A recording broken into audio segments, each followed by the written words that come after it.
Éxodo, en el capítulo 3, hemos visto cómo Moisés tiene un encuentro con el Señor.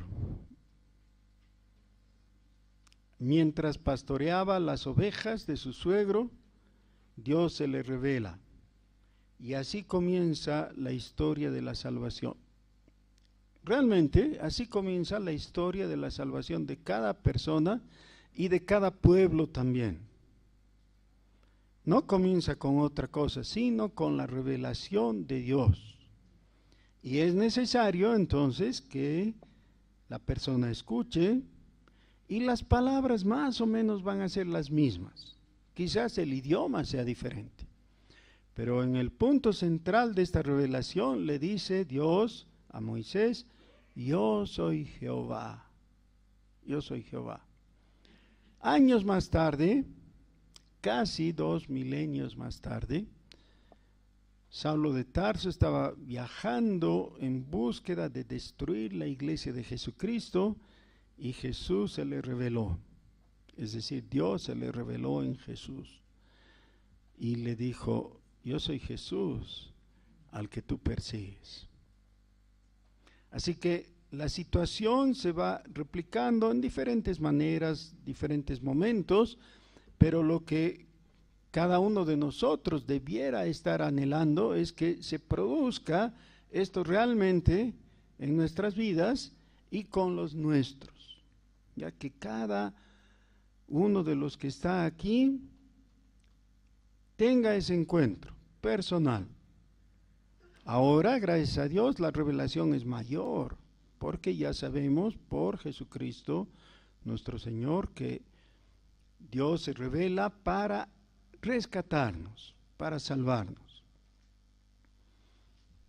Si es que seguimos la lectura del texto en el capítulo 3, encontramos que se prolonga en una conversación larga entre Dios y Moisés.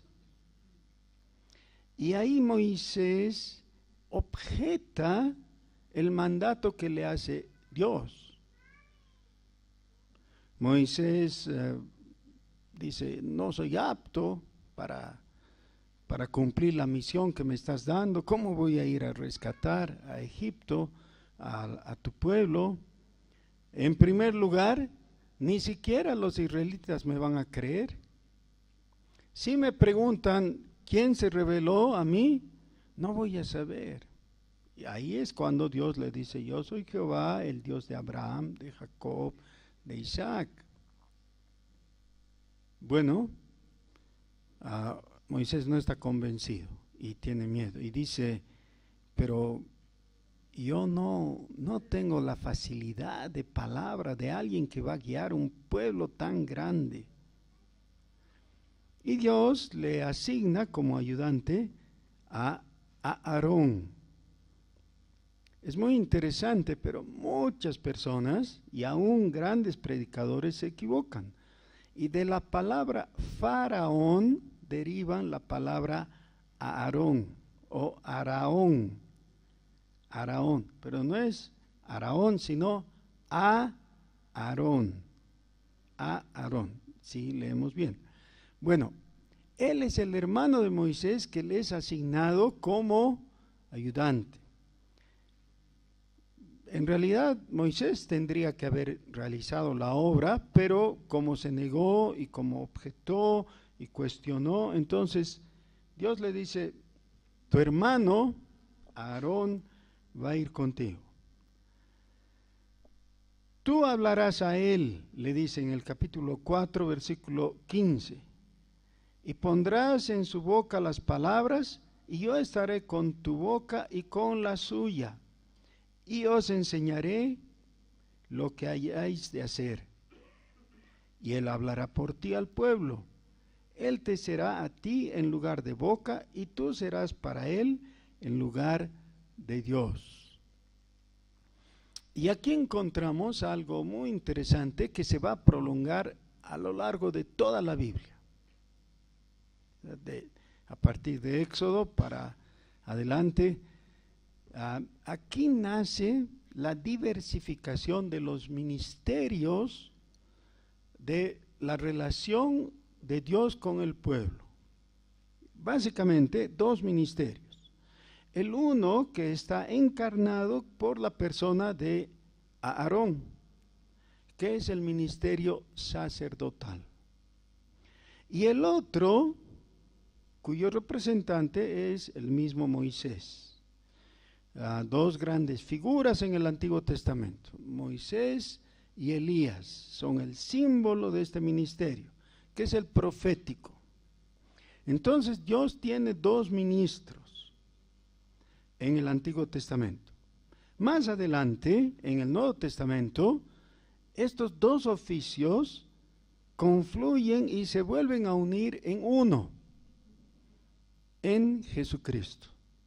Porque Jesucristo es nuestro gran sumo sacerdote, mejor que Aarón, y también un gran sumo sacerdote, profeta como Moisés. En el libro de Hebreos, en la epístola a los Hebreos, hay la comparación con ambos. Una comparación bastante reducida, rápida, con Moisés. Pero Moisés es mencionado y elogiado en Hebreos. Se dice de Moisés que fue fiel en toda la casa de Dios. Pues más Jesucristo. Jesucristo es fiel en la perfección. Pero en cuanto al oficio profético, así como Moisés lo fue para el antiguo pacto, en el nuevo pacto, Jesús es nuestro gran profeta. Con una ventaja. Lo que hacía Moisés era traer la palabra de Dios y darla al pueblo. Lo que hace Jesús no es traer la palabra solamente, sino que Él es en Él mismo la palabra de Dios. Así que tenemos un mejor, superior mediador. Esa es la palabra clave justamente de la epístola a los Hebreos, ¿no? Jesús es superior. La comparación con Aarón es más prolongada todavía, ¿no? Toma varios capítulos en la epístola a los Hebreos y muestra que realmente no habría competencia entre Aarón y Jesús, porque cada uno representa algo igual de importante para cada pacto, pero el viejo pacto ya ha caducado, no sigue en vigencia. Más bien, en su lugar se ha establecido un nuevo pacto que es superior y es mejor. Y 7 características de mejoría tiene el nuevo pacto frente al antiguo pacto. Por ejemplo, dice que tiene mejores promesas. Tiene una salvación más grande.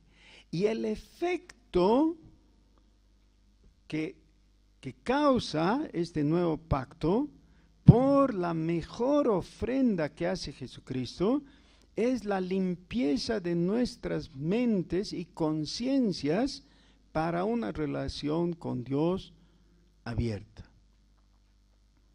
Pero, ¿acaso el viejo pacto no lograba eso? No, no lograba. Solamente venía y causaba eventual y transitoriamente la propiciación. Pero el nuevo pacto tiene un efecto superior, porque la obra de Cristo, realizada una vez perfectamente en la cruz y aceptada por el Padre, es causa de la expiación. Así que esta diferencia hace realmente todo. Ahora, en cuanto a la propiciación, efectivamente, había un cierto efecto transitorio en los creyentes del Antiguo Testamento. Pero en el Nuevo Testamento sabemos que realmente aún los creyentes del Antiguo Testamento no eran salvos por la sangre de esos animalitos, las ovejitas, los bueyes, los toros y los corderos. No es por eso. Era solamente sombra. Realmente lo que ha permitido otorgar a Dios la salvación a los creyentes del antiguo pacto ha sido la sangre de Jesucristo. No hay salvo ni antes ni después, sino por la sangre de Jesucristo. La salvación ha sido otorgada por el Dios que perdona en virtud de la sangre de Jesucristo exclusivamente. Por eso, uno de los fundamentos importantísimos de la Reforma Protestante del siglo XVI es solo Cristo. Nosotros, como creyentes, algunos de muchos años, podríamos pensar, pero tanta repetición, yo ya sé que solo por Cristo. Sí, pero debo darle la importancia de vida. Porque los reformadores dijeron, junto con cada una de las solas, por ejemplo, solo Jesucristo, es que exclusivamente en Él. Ese es el significado de solo. No hay la posibilidad de combinar los méritos de Jesucristo con algún otro. Muy bien. Ahora, ¿para qué entonces leemos el Antiguo Testamento? ¿Por qué lo estudiamos? Sí, porque este muestra las bases teológicas sobre las que se construye el pacto. No el pacto viejo o el pacto nuevo, sino el pacto eterno. El pacto que es el responsable de que haya salvos en los tiempos pretéritos, pero también que haya salvos en nuestros días y hasta el último salvo antes de la segunda venida de Jesús. ¿Ya? Todo salvo. Comienza Hebreos 11 con Abel, ¿no? Abel el justo, que murió a manos de su hermano Caín. Él fue salvo por la sangre de Jesucristo. Y el último en nacer, tal vez alguno de nuestros hijos o nietos o bisnietos, no sé. Yo creo que ya no hay tiempo para bisnietos, para varios de nosotros. Y ya el Señor viene, yo espero eso, ¿no? Y me uno al apóstol Juan diciendo, ven Señor Jesús. Pero el último que sea salvo, lo va a hacer por la sangre de Jesucristo. Únicamente. Muy bien. Pero ahora volvemos a los rudimentos del antiguo pacto que se ha establecido con Abraham y que se está revalidando ahora con Moisés. Y con toda razón, alguien que vea esto podría hacer una pregunta. Y esa pregunta es, ¿con qué objetivo? ¿Para qué? Ese para qué puede estar aplicado al Éxodo. Va Moisés al pueblo de Israel, y les dice, Israel, prepárense porque nos vamos. Y ellos le dicen, ¿a dónde? Bueno, a una tierra ancha, fértil, que fluye leche y miel. Esa es la promesa de Dios. Es la tierra que Dios le prometió a Abraham. Pero no falta alguien que dice, bueno, pero ¿para qué? ¿Por qué quisiéramos salir de aquí? Ese por qué no es tan difícil de responder, puesto que el libro de Éxodo ha comenzado mostrándonos cuán horrible era la situación del pueblo que estaba siendo explotado y con el propósito de aniquilarlo en Egipto, en esta última generación de faraones que había sobrevenido. Entonces el por qué es porque no estamos bien, pues estamos en el mundo, estamos sufriendo. El mundo está ejemplificado por Egipto, ¿no? Egipto es el tipo del mundo. Bueno, no vale la pena, aquí vivimos mal, esa es la razón. Vivimos mal, vámonos. Pero la otra pregunta podría no tener una respuesta tan obvia. Y es, ¿para qué? ¿Para qué? Y hay un inicio de respuesta que es, bueno, para que no estemos sufriendo a manos del faraón y sus esbirros, para que no seamos explotados, para que nuestros hijos recién nacidos no estén en peligro, ¿no? Y de ser asesinados, para que no suframos lo que estamos sufriendo aquí. Y para que empecemos a hallar bienaventuranza, para que tengamos una tierra propia, para que comamos con satisfacción lo que nos dé la tierra y tengamos propiedad y podamos pasar tiempo con nuestra familia, etc. Es decir, la palabrita, para ser felices. Ahora, no contesten por favor, solo piensen una respuesta. Mi pregunta es, ¿para eso quería Dios llevar a su pueblo desde Egipto a la tierra de Canaán? ¿Para ser felices? No se apresuren en responder. Cuestiónenlo.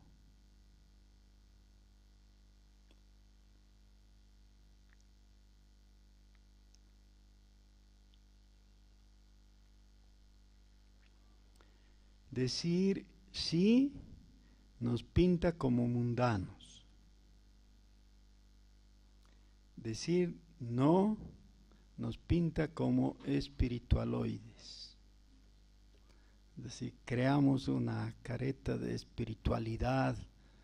Es decir, ¿cómo quisiera sufrir por el Señor?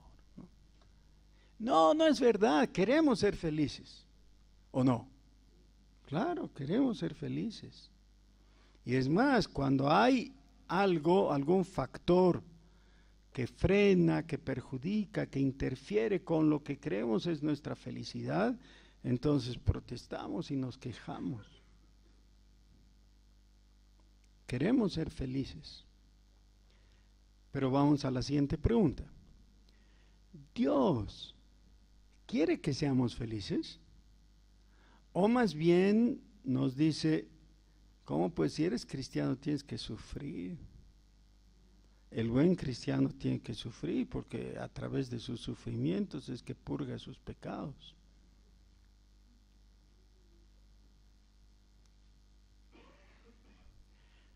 La trampa en estas preguntas es que se pueden construir preguntas incluyendo conceptos erróneos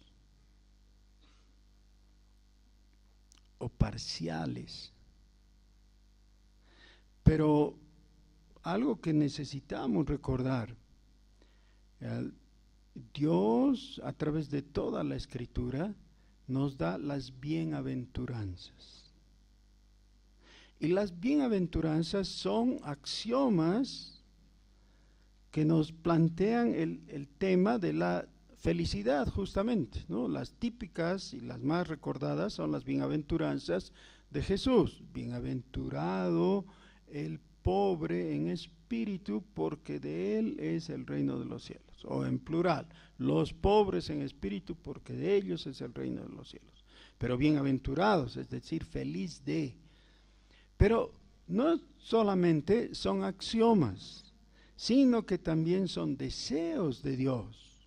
Ya cuando Dios dice bienaventurado, implica la idea, seas bienaventurado, que tengas felicidad, quiere decir. Quizás el salmo más sobresaliente en esto sea el Salmo 20. ¿Recuerdan lo que dice? Es una bienaventuranza y se usa muchas veces para las bodas, ¿no?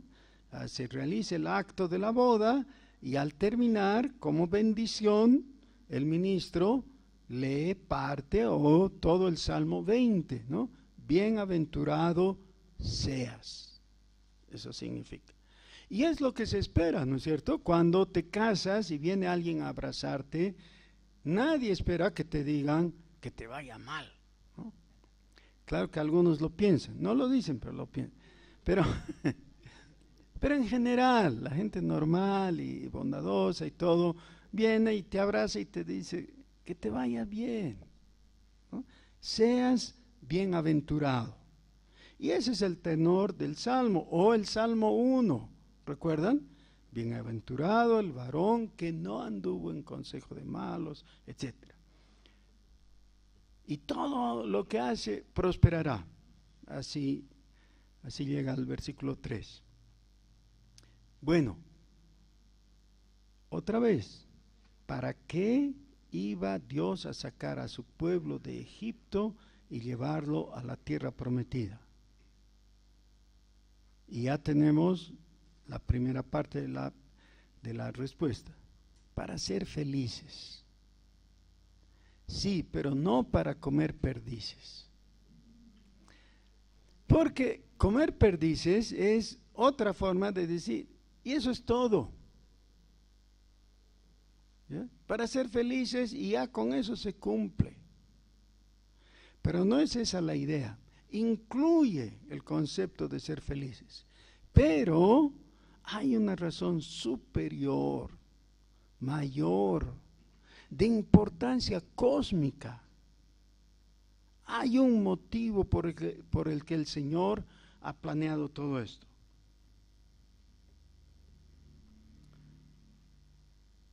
Capítulo 4, versículo 27. Y Jehová dijo a Aarón: ve a recibir a Moisés al desierto. Y él fue y lo encontró en el monte de Dios y le besó. Entonces contó Moisés a Aarón todas las palabras de Jehová que le enviaba y todas las señales que le había dado. Y fueron Moisés y Aarón y reunieron a todos los ancianos de los hijos de Israel, y habló a Aarón acerca de todas las cosas que Jehová había dicho a Moisés, e hizo las señales delante de los ojos del pueblo. Ahora, por favor recuerden, capítulos 3 y 4, la conversación de Moisés con Dios.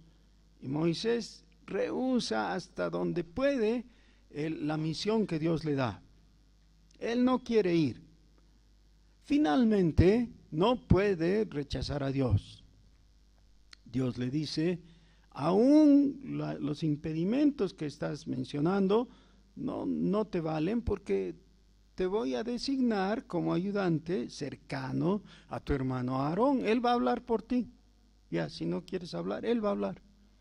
Ya no tiene nada que decir y acepta, y Dios mismo le habla a Aarón y lo envía para encontrarse con Moisés, y ellos van y hablan con el pueblo y lo convencen, y el pueblo ahora ha visto las señales que Moisés es capaz de hacer. Él tiene el poder y están dispuestos. Pero ahora esto es lo que quiero que prestemos máxima atención. Capítulo 4, versículo 31. Y el pueblo creyó, y oyendo que Jehová había visitado a los hijos de Israel y que había visto su aflicción, se inclinaron y adoraron. Saben, este es el motivo más importante, es lo más alto. Y cuando alguien pregunta ¿para qué? Para esto es. Pero no solo es lo más alto en importancia, es también lo más profundo. La adoración es lo más básico. Y nada tiene sentido en la iglesia de Jesucristo si la adoración no se cumple. He mencionado ya, pero por la importancia de este concepto quiero repetir con el perdón de ustedes. Alguna vez alguien dice, ¿qué hacemos aquí reunidos dentro de 4 paredes? Hay que salir, hay que ir. Y está bien esa inquietud respecto a ir y llevar el evangelio a otros, correcto. Pero cuando se hace esa pregunta y se da esa respuesta, se está desatendiendo la verdadera razón por la que estamos aquí. No estamos aquí para refugiarnos de nadie dentro de las 4 paredes, no. Hemos venido con un objetivo específico de gran importancia. ¿Cuál es este objetivo? Fundamental. Adorar a Dios. Adorar a Dios.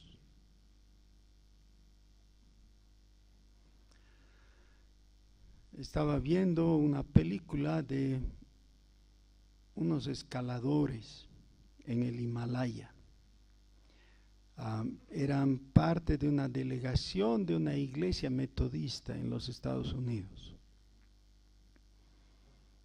Cuando uno de ellos se puso muy mal y faltaba todavía por lo menos un día para llegar a la cumbre, le dijeron que él debía dar la vuelta, que ya no iba a poder más, se había agotado demasiado. Le dijeron que podría quizás en un gran esfuerzo llegar a la cumbre, pero iba a morir, no iba a poder volver. El regreso también requería mucho esfuerzo, ya no iba a dar, que regrese nomás. Pero él escogió seguir y alcanzar la cumbre. Le preguntaron por qué era ese su empeño. Y él dijo, yo me he propuesto llegar a la cumbre y ahí decir, gloria a Dios. Y así fue. Llegó y se murió. Pero dijo, gloria a Dios. Ahora, todos morimos en algún lugar, en algún momento. Nadie puede evitar la muerte y solamente lo van a hacer los que sean llevados en el arrebatamiento de la iglesia el último día cuando Jesús vuelva. Pero la muerte nos va a llegar a todos los demás. Ese no es el asunto. El asunto es morir sin haber dado la gloria a Dios en una forma significativa. Ahora, no creo que la única forma que haga que esto valga la pena sea escalar en el Himalaya, ¿no? Alguna de sus cumbres.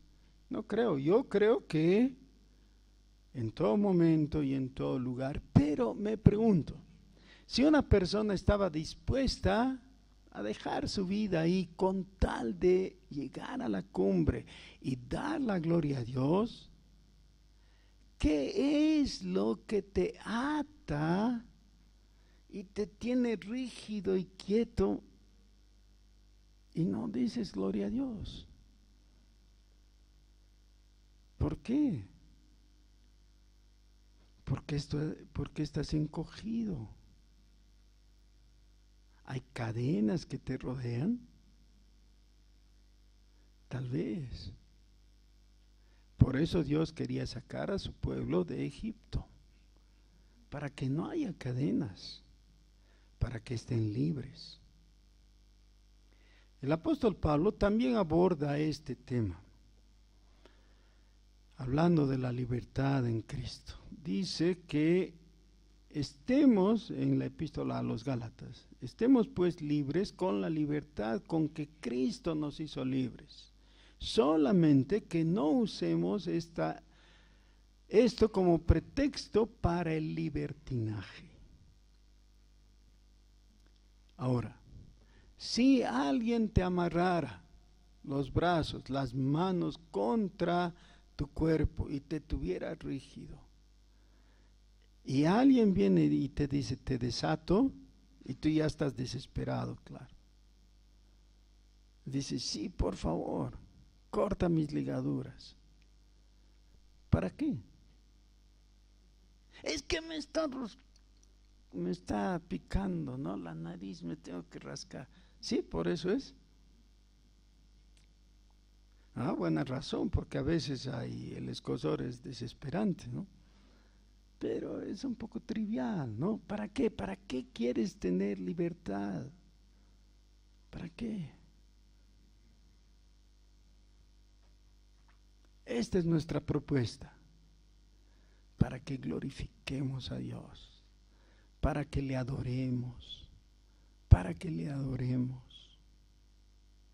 Para eso hemos sido creados, para adorar a Dios. Qué privilegio es para nosotros poder extender nuestras manos en señal de alabanza, de rendición delante de Él y decirle: gloria a ti, Señor, gloria a ti, Jesús, gloria a ti, mi Salvador. ¿No quieres hacer eso? Vamos a hacer eso, vamos a hacer eso. Gloria a Dios, mi Salvador. Bendito seas, Señor. Te alabo, Señor, porque tú eres el creador de todo. Estoy maravillado con tu creación.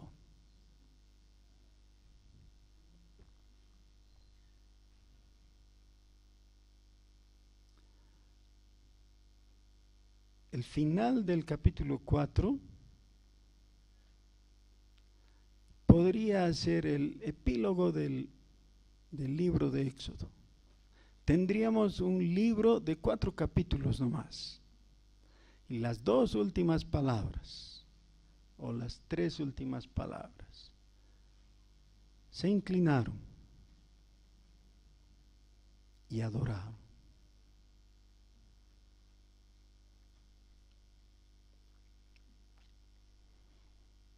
¿Por qué dije 3 palabras y son 4? Porque la partícula reflexiva se en hebreo no es otra palabra, es un solo término: inclinarse y adorar. Se inclinaron y adoraron. ¿Alguna vez has pensado en el epitafio que quisieras que figure en tu lápida? Que diga: fulano de tal jugó fútbol como nadie. ¿Sí? Las mujeres dicen: fulano de tal o fulana de tal lució las minifaldas como nadie.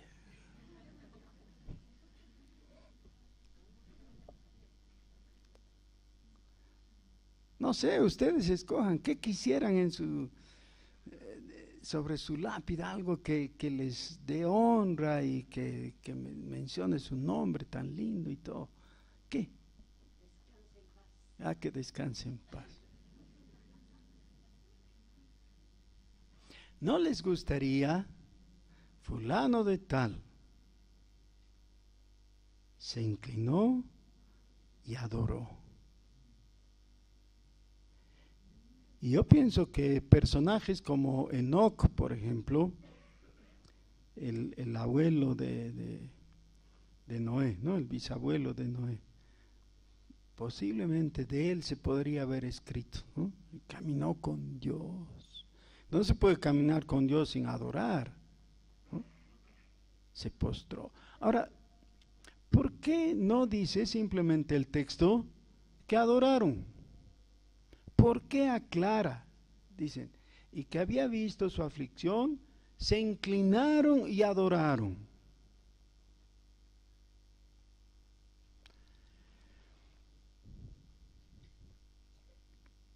Viene la serpiente, ahora está disfrazada, y le habla a Jesús y le dice: quiero que veas todos los reinos de este mundo. Y luego le dice una mentira. Le dice: Toda la gloria de estas naciones me ha sido dada y yo te la puedo dar. Si tú, postrado, me adorares. Y Jesús sabía que el costo de rescate de nuestras vidas tenía que ser su muerte. Pero si hubiera optado por la mentira que le estaba diciendo Satanás, él podría haberse ahorrado la cruz. Teóricamente. No era verdad, porque Satanás jamás cumple sus promesas, pero era la tentación. Si tú me postras, si tú te postras y me adoras, yo te voy a entregar toda la gloria de estas naciones, porque me ha sido dada. Esa es la mentira. Nunca le fue dada.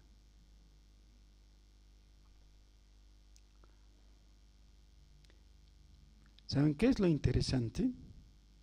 Que de todas maneras lo vas a hacer. De todas maneras te vas a postrar y adorar. La pregunta es ¿a quién? Si lo haces al Dios verdadero y vivo, que es el creador de todo y que es nuestro redentor, acertarás. La otra opción es que adores cualquier otra cosa. Por ejemplo, el dinero, o la fama, o la comodidad, o cualquier cosa así. Siempre hay alguien. Satanás siempre está proponiendo una alternativa. Pero tú eres creyente en Jesucristo. Adora a Dios. Adora a Dios.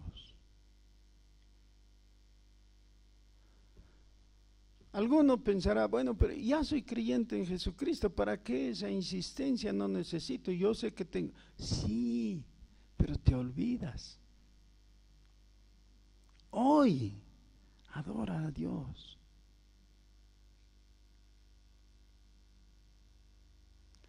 No se puede adorar a Dios en una actitud y en una posición equivocada.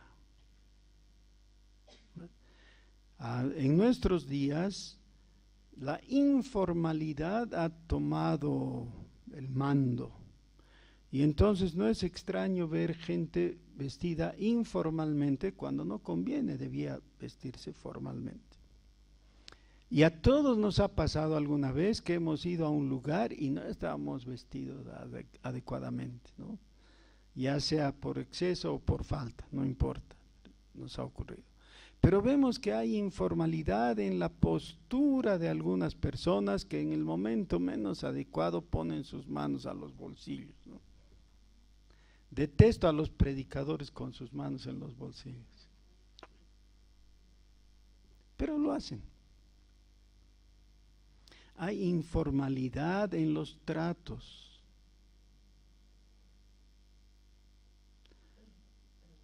No importa tanto. Lo más que vamos a conseguir con nuestro mal comportamiento por informales es que nos critiquen, ya no importa. Pero hay una informalidad que jamás debiéramos cometer. Es en la adoración. Si vamos a adorar, entonces vamos a adorar desde lo íntimo de nuestro corazón. Pero también el lenguaje corporal tiene que implicar eso. Estoy en adoración.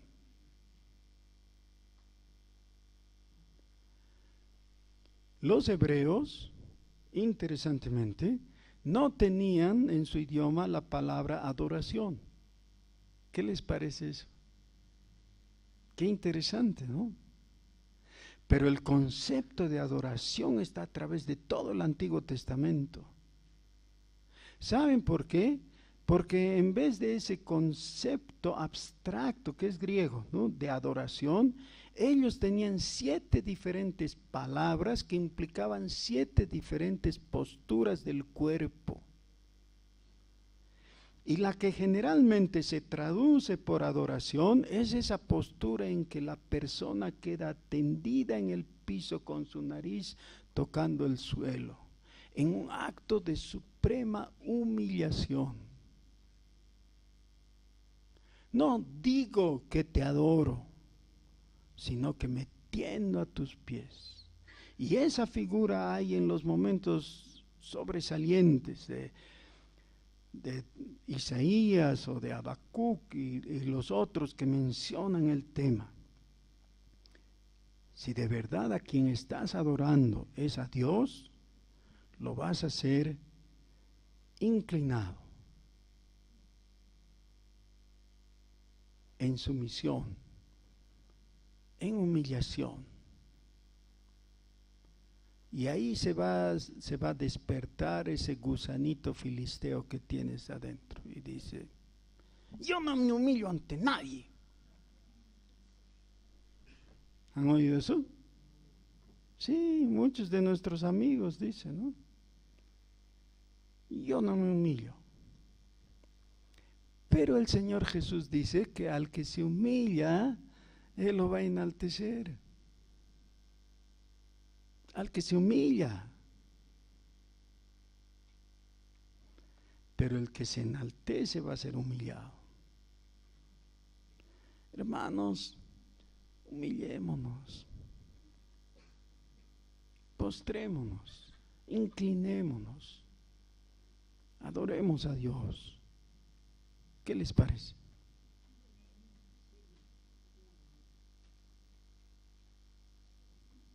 Tal vez ni nos demos cuenta y así vamos a salir de Egipto.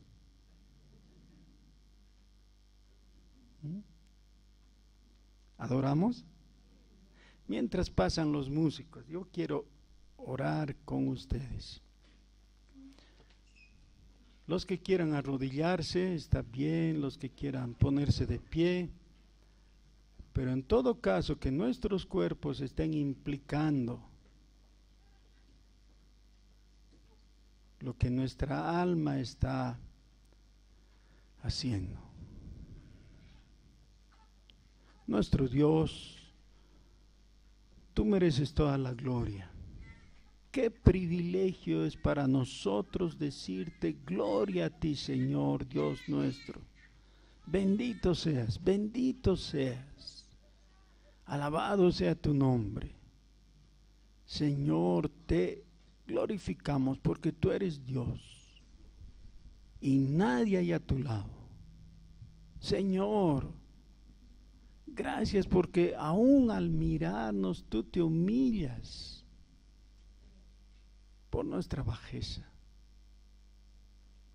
Pero ese no ha sido obstáculo para que tú vengas y nos encuentres y nos abraces, nos reúnas. Señor, gracias por Jesucristo. En Él a ti te damos toda la gloria. Oh Dios, bendito seas. Gracias por la salvación que nos has otorgado en Jesús. Gracias porque en ti hay esperanza. Y hay la opción para ver con felicidad lo que tú estás haciendo. Gracias, Señor. Gloria a ti. Te adoramos. Te adoramos. Nos refugiamos en Jesús y te adoramos. En ese nombre santo. Amén.